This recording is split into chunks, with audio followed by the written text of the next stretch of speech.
Okay, this is our lit project by me, Tyler Medina, Cassie Bizarro, and Aaron. Our writing focus for this project is going to be vague and redundant language.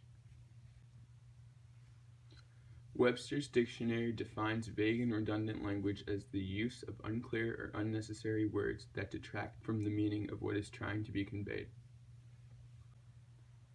My group defines vague and redundant language as when words or phrases are repeated in such a way that the meaning is lost and/or it becomes overstated and therefore unnecessary.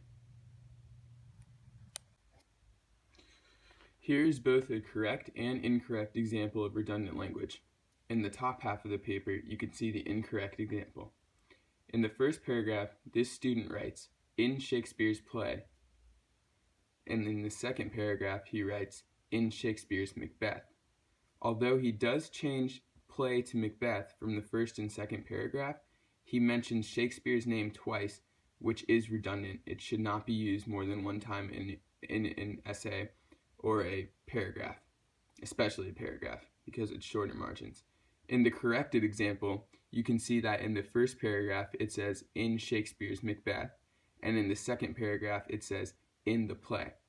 So in the first paragraph, it's correct because it says first of all, let me just explain. It's correct because it does not repeat the words Shakespeare or Macbeth.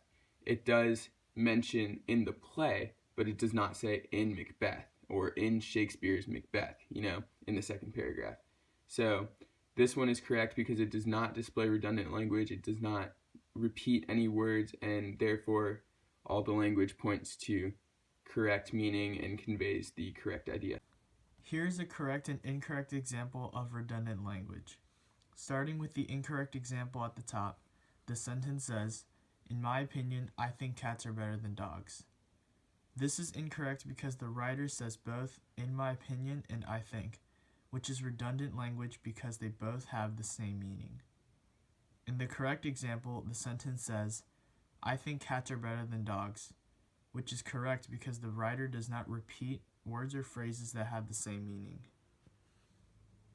Here is a correct and incorrect example of vague language. At the top, the incorrect example says, "She said she would do it."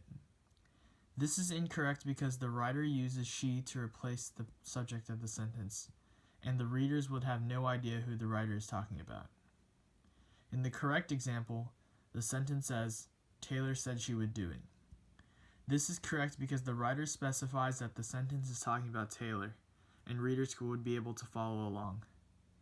When writing your essay, it's important to tell the reader who you're talking about so that there is no confusion when people are reading it.